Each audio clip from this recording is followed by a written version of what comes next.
Buenas tardes, vamos a comenzar con la 10ª semana de trabajo y hoy vamos a terminar con las culturas católicas.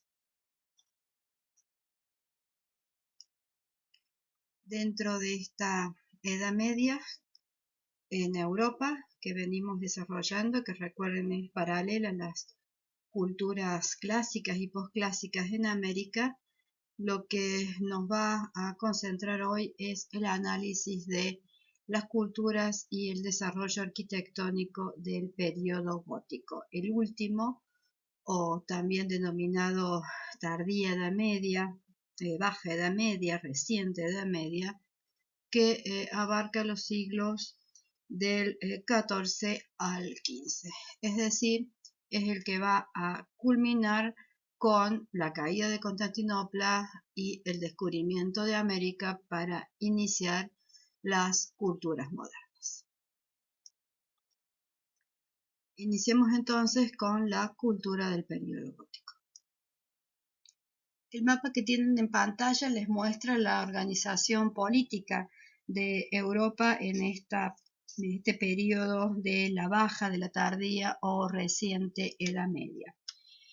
En los siglos entre fines del 13, 14 y 15, ya hacia inicios del siglo XV, va a haber otros movimientos limítrofes, pero esencialmente lo que se ve en el mapa es cómo los reinos que hemos visto en el periodo anterior se van consolidando, como en el caso de Francia, de Inglaterra, de Irlanda y de algunos otros, mientras que el poder religioso se sigue concentrando en los estados pontificios y que la relación entre estos estados pontificios y cada uno de los otros estados políticos es lo que les va a dar el respaldo a estos reyes para poder ejercer ese poder.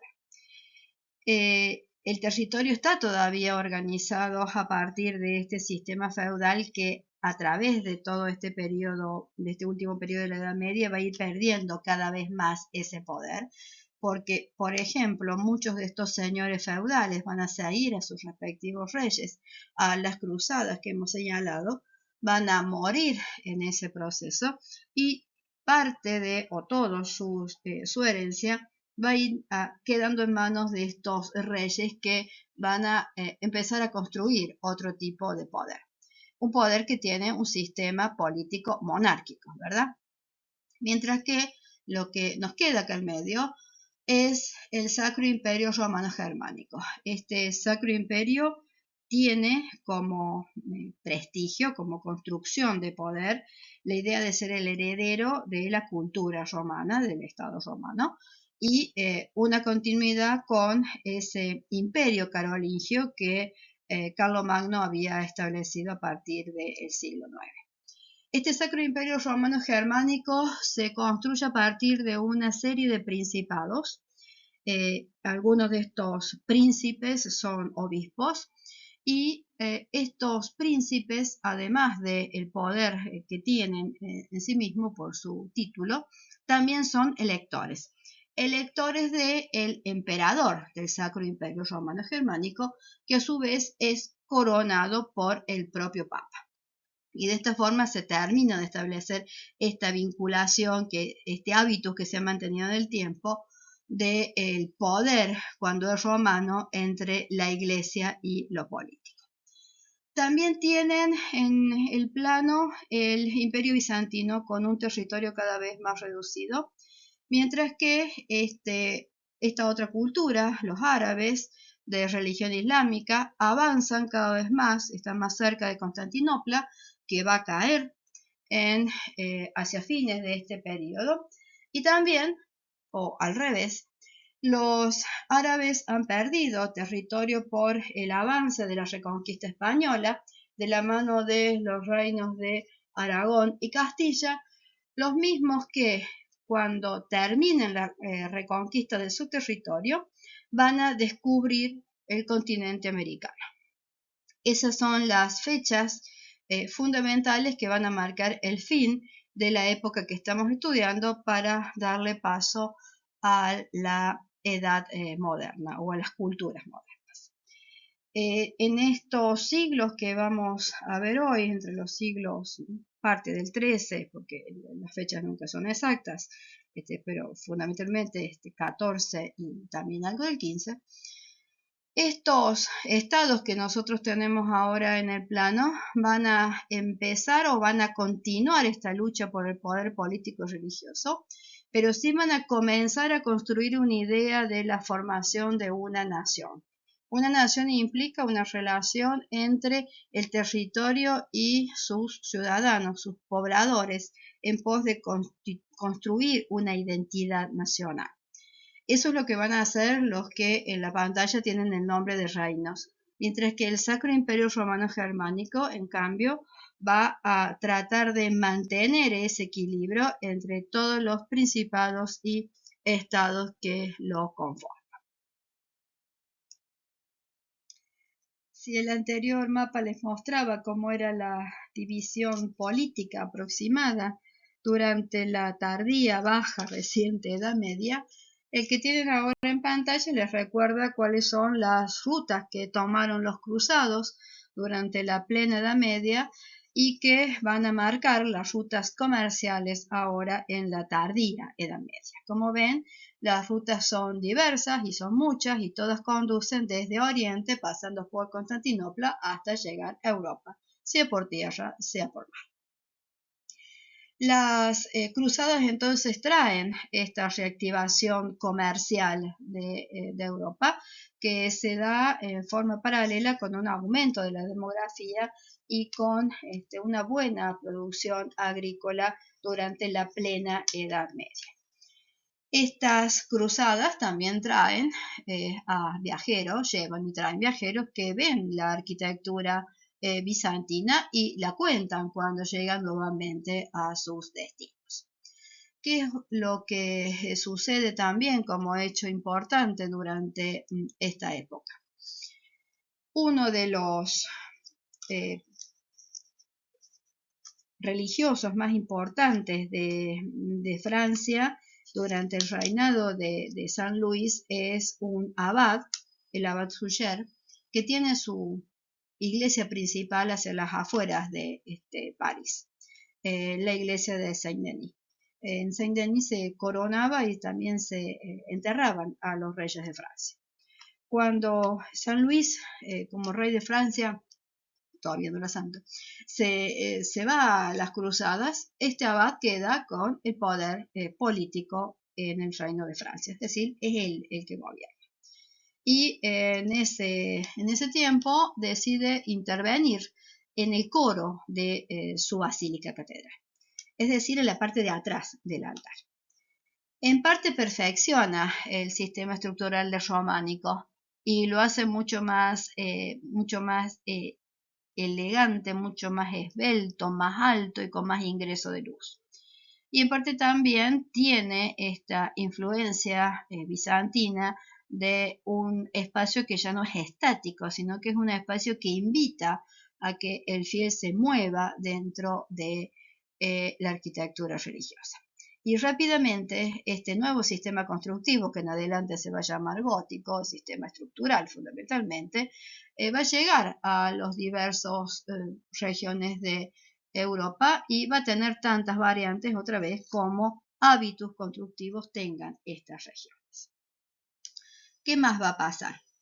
Dos procesos fundamentales, el del hambre, la gran hambruna que comienza en 1315, después de una serie de años muy fríos que generan malas cosechas y que no pueden alimentar a toda la población, que había aumentado mucho en esa época, y también junto con eso, en 1348, en realidad unos 40 años después, la peste negra o la peste bubónica viene otra vez desde China, es decir, viene por primera vez desde China, cruza el Mar Negro, pasa por Constantinopla y llega hasta Sicilia.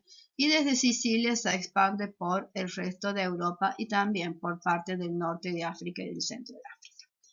Esta peste negra deja un saldo de muertos de entre el 30 y el 60% de la población europea, depende de la ciudad de la que estemos hablando.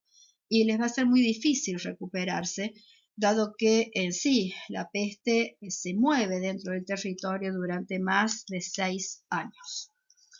Con una población muy reducida y con escasa producción, el sistema político se va a empezar a debilitar. De hecho, ya el sistema feudal estaba debilitado, y lo próximo que se va a debilitar también es el poder religioso.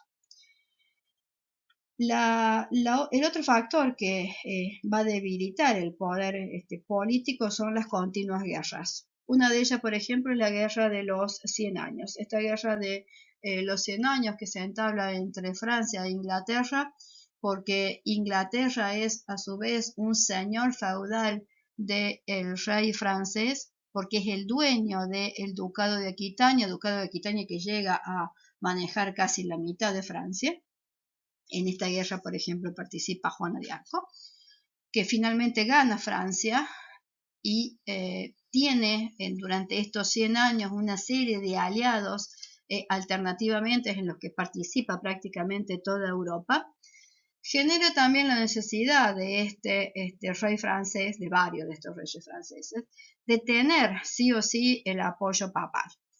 Y para eso, y viendo que uno de estos papas no lo apoya tanto como él quisiera, consigue que nombren un papa francés y se lo lleva a territorio francés, es decir, a Aviñón.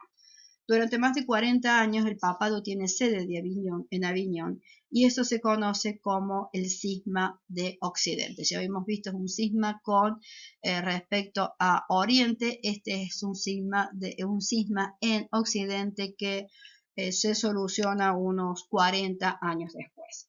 Sin embargo, en esta etapa eso genera una debilitación del poder de la Iglesia Católica, que ya no ha podido responder a sus fieles frente al hambre, frente a la peste, incluso frente a la guerra, y que ahora además pone en discusión y en duda quién ejerce realmente el poder. En estos casos hay un papa que está en Aviñón y un papa que está en Roma.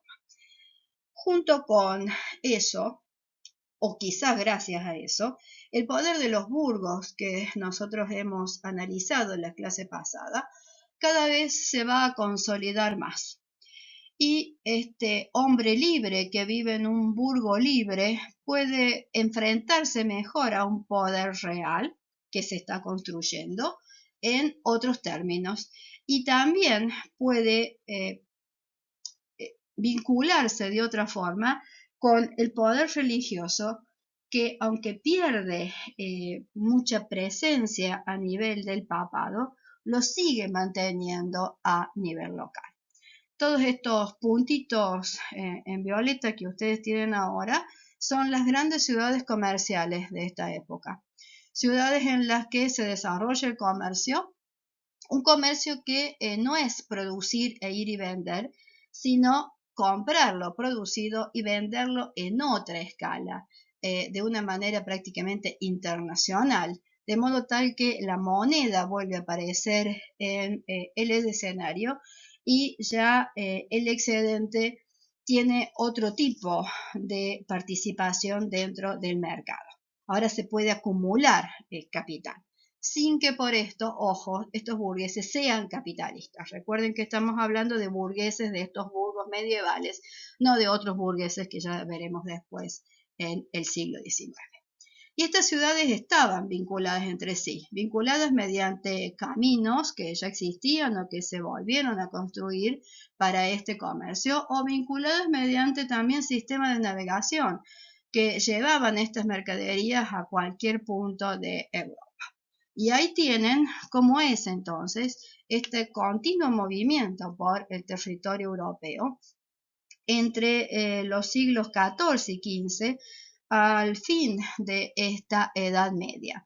Edad Media entre las culturas clásicas y las culturas modernas que vamos a empezar a estudiar, que no es para nada un periodo estático en el cual no sucede nada, sino que una serie de hechos van modificando la arquitectura, si bien el tiempo entre los cuales transcurren esas modificaciones son mucho más extensos que los que vamos a estudiar desde las culturas modernas.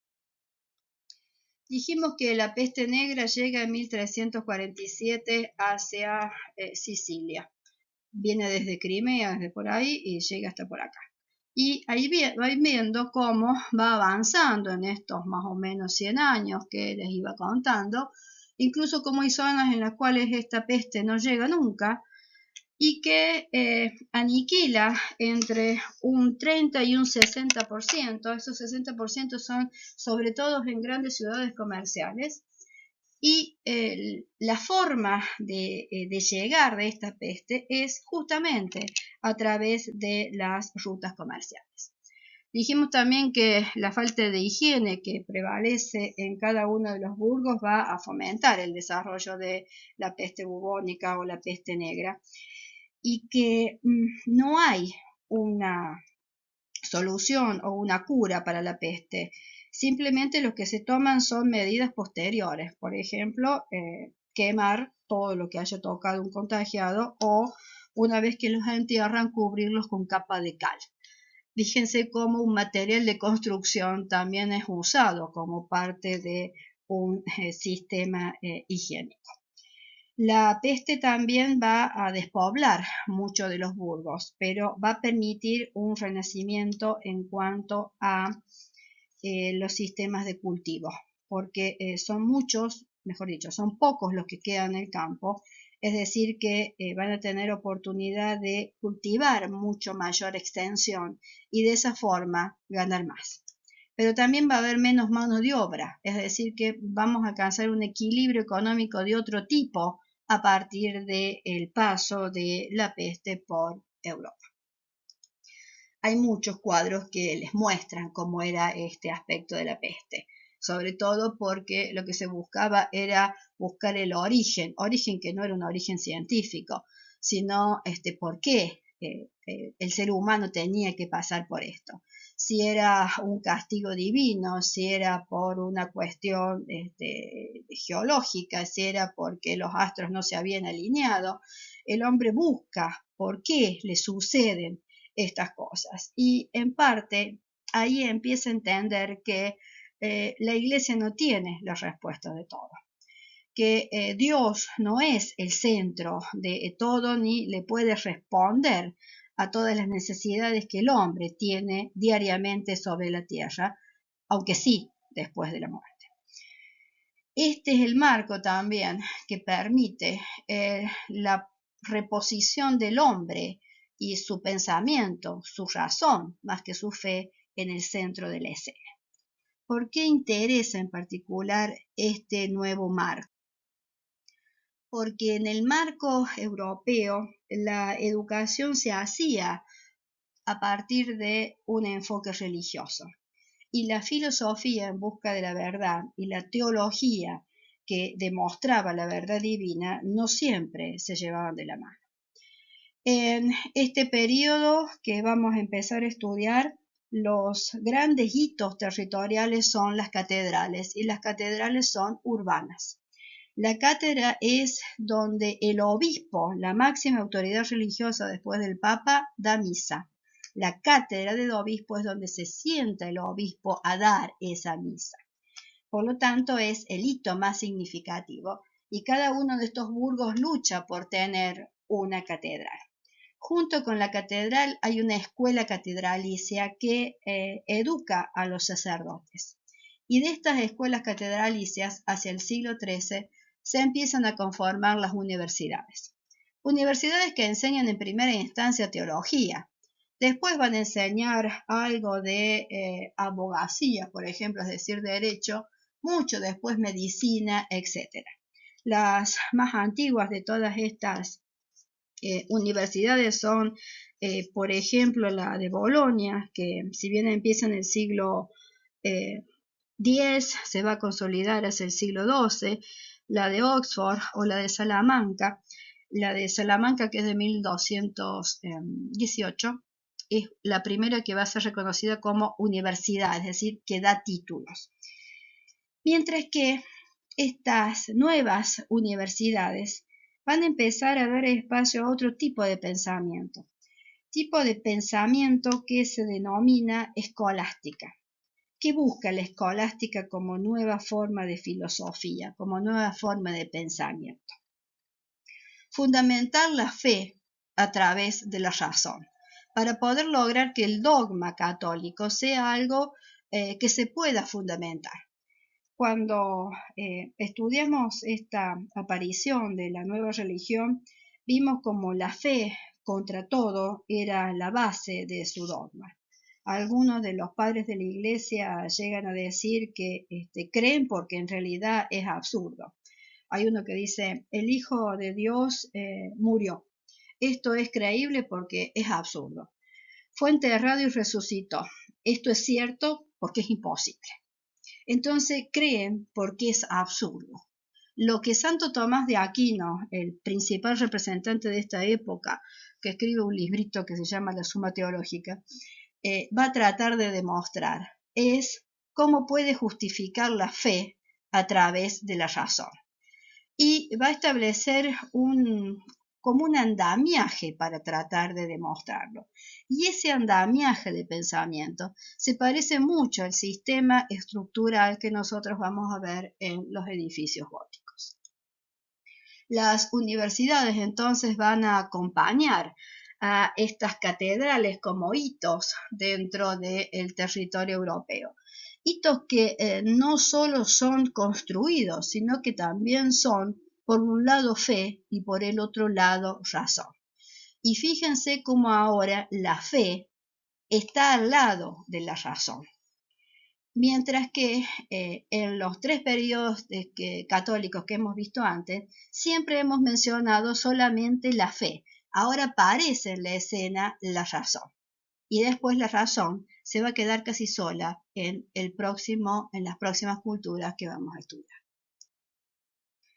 Sintetizando o cerrando, ahí tienen la plena y baja Edad Media que hemos estado viendo, los principales acontecimientos, tanto las cruzadas como las guerras de los 100 años, la consolidación de los burgos. En esta época no habría ciudades nuevas, sino que los burgos que ya hemos estudiado se van consolidando y densificando y se les inserta esta nueva tipología que es la catedral, mientras que algunos de ellos van a incorporar también la participación o la figura de el rey al frente de estos nuevos estados-nación, siempre con una familia en cada una de las regiones que hemos estado viendo. En estos burgos, el artesano, organizado ahora en gremios, en artesanos de un mismo oficio, o también en cofradías, y estas escuelas catedralicias que educan, le van a dar unos hábitos diferentes y nuevos a los antiguos burgos de la plena Edad Media. También vimos cómo este clero secular va a tratar de destacarse y de mantener el poder con la construcción de las grandes catedrales, para acercarse más todavía a Dios cuando ven que van perdiendo cada vez más poder. Junto con este clero secular y las catedrales van a empezar a aparecer entonces las universidades, como hemos mencionado, y también las universidades van a dar espacio a esta escolástica que acabamos de mencionar. Dentro del clero regular, es decir, las órdenes religiosas, muchas de ellas van a tener algún tipo de reforma para adaptarse a estos nuevos tiempos, y los conventos y los monasterios son los que se van a destacar junto con las catedrales. Dentro de esta época, la arquitectura que nosotros vamos a estudiar, que es la arquitectura gótica, cuyo principal antecedente es ese coro de la abadía de Saint-Denis que les acabo de mencionar, se va a organizar en un gótico primitivo, un gótico clásico y un gótico tardío. Este gótico primitivo es esa evolución a la arquitectura románica que ya analizamos, mientras que el clásico o pleno casi siempre alude a los ejemplos franceses, mientras que los tardíos son los que se desarrollan fundamentalmente en Inglaterra y España. A nosotros nos interesa particularmente ese tardío en España porque, como se descubre América, este es uno de los hábitos arquitectónicos que va a cruzar hacia el nuevo continente. Si hablamos de juego de poder en esta época, ¿qué podemos empezar a identificar?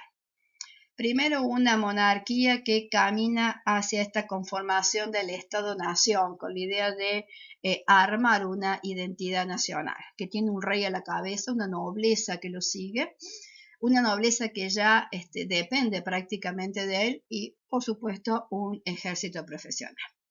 Tiene capital económico porque ha adquirido territorios, entonces puede empezar a entablar otro tipo de relación con la nobleza y con la burguesía. Por el otro lado, tengo una iglesia católica donde el obispo es el que más fuerza tiene y también los abades y los sacerdotes y los hermanos de las órdenes regulares, que son los que manejan en sí el poder rural de la iglesia, mientras que el obispo es el que maneja el poder urbano de la iglesia. Junto con eso, cerca o lejos, está la universidad. Universidad que en algunos casos es urbana, pero en la mayoría de los casos suele ser rural, donde se ubica otro sistema más, que es el maestro y el alumno. Esa relación casi de contrato entre un maestro que quiere enseñar y un alumno que quiere aprender es la base de las universidades medievales y también el espacio donde se desarrollan los intelectuales de la época. Los intelectuales de la época están en torno, primero, al pensamiento teológico que acabamos de describir, y después a cómo en el marco de ese pensamiento teológico se pueden desarrollar una serie de ciencias tomadas estas dentro de este mismo marco medieval, ¿verdad? El otro campo que me queda y los otros agentes son dentro del burgo, es decir, la burguesía. Este burgués que ahora es comerciante, pero un comerciante a mayor escala, que maneja dinero, por eso también suele ser banquero, sobre todo en el caso italiano, que puede detentar algún cargo público, es decir, puede ser alcalde del ayuntamiento del burgo, que ya tiene capital económico porque en sus manos está la moneda y también obviamente existe un burgués pobre. Junto con esta burguesía sigue existiendo el artesano, ese que como capital cultural tiene la práctica, es decir, su oficio. Y también tengo un hombre libre, es decir, los siervos, que se siguen moviendo en el territorio, pero ante la pérdida de poder del señor feudal, van a empezar a manejar un poco más libremente, no se imaginen una libertad absoluta, en cuestiones de producción para poder vender lo que producen hacia esta burguesía urbana. Es reconocido en muchas de las bibliografías que en esta época, a pesar de todo lo que hemos visto, hay una nueva actitud mucho más positiva ante la vida y el presente y hay mucha más confianza y seguridad en un porvenir. Fundamentalmente porque este cambio de pensamiento que comienza a incorporar la razón cambia el modo de ver las decisiones que el hombre toma. Entonces tengo el campo de la Iglesia Católica con sus respectivos agentes, el campo de la monarquía, el campo de la burguesía, una división clara entre lo que es urbano y lo que es rural. Entonces tengo que ver de qué lado están estos agentes y sus instituciones y dónde ubico sus campos y cómo del otro lado, es decir, del lado urbano, están los que menos capital manejan. Por lo tanto, el poder ahora no está del todo en manos del rey, a pesar de que él mueva todos los hilos del capital político y que la iglesia ya empiece a declinar en su poder. Es el burgués libre dentro de un burgo libre el que comienza a detentar ese poder. Y el que decide con quién comercia, y el que decide en qué medida contribuye a construir la catedral o contribuye a las diferentes guerras que entabla su rey en ese momento.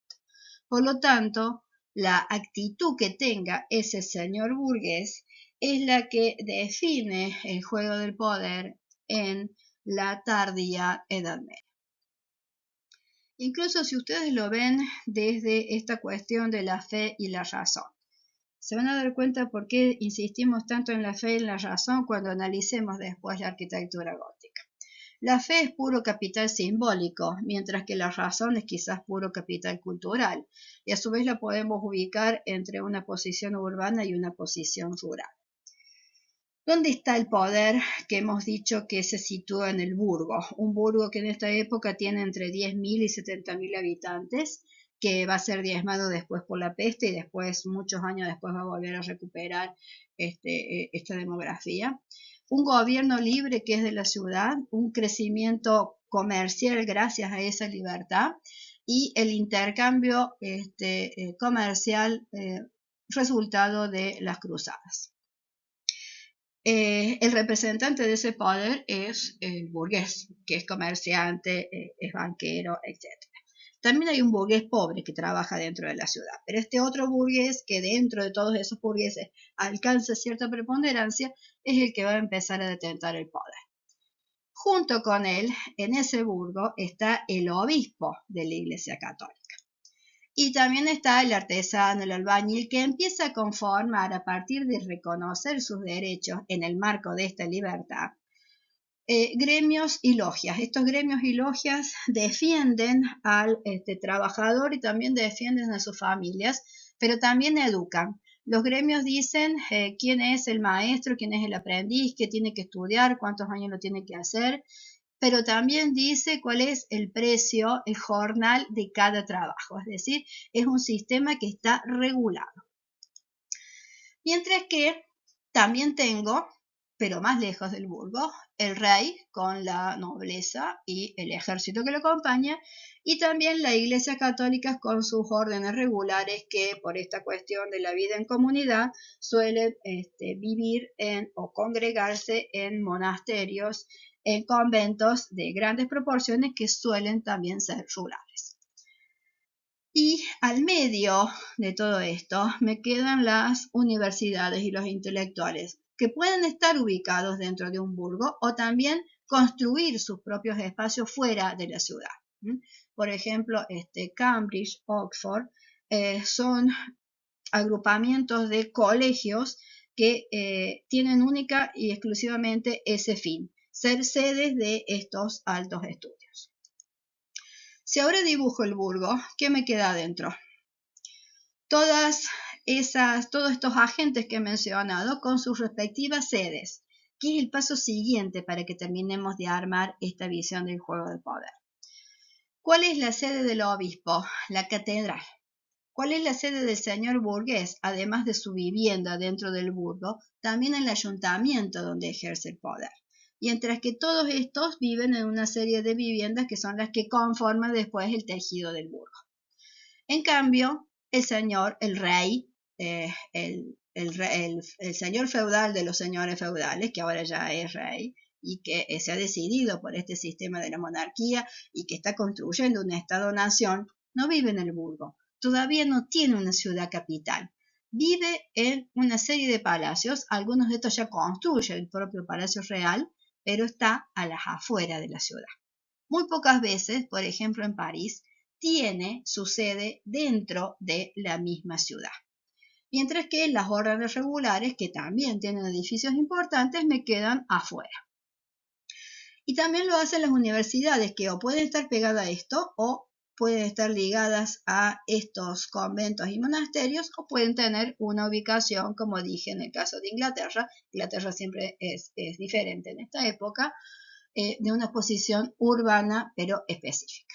Y por supuesto afuera me queda el siervo, el que no tiene ninguna relación con el burgo. Por eso esta este sistema que casi siempre se visualiza como triangular, en realidad tiene su asiento en la ciudad y la expresión en cuanto a la escala arquitectónica indica que este es el que tiene el poder y que este, aunque su edificio sea grande, está lejos de todo este juego de poder que se da dentro del burgo y que puede participar solo si este burgués lo apoya y este obispo le brinda su protección y su prestigio, o sea, el apoyo en sí de la Iglesia Católica. Por eso no es tan fácil y tan rápido entender estas relaciones de poder. ¿Por qué la Iglesia va a construir en esta época una arquitectura que va a sobrepasar en escala a todas las demás? Porque tiene que tratar de mantener ese poder dentro de este espacio de poder que es el burgo.